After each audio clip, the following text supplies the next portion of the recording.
சில பொண்ணு சிரிப்பு அழகு, சில பொண்ணு பேச்சு அழகு, திமிரு கூட ஒரு அழகு என்று நான் அவளை பார்த்து அறிஞ்சேன். சில பொண்ணு பார்க்க அழகு, சில பொண்ணு பழகு அழகு, ரெண்டு அழகுமே ஒன்னு சேர்ந்ததா அவளை நானும் பார்த்தேன்.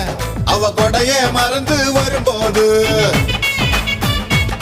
நான் மழைய ரசிக்க மாட்டேனே. என் நிழல்தான் அவன் மேல் விழும்போது நான் வெயில வெறுக்க மாட்டேனே.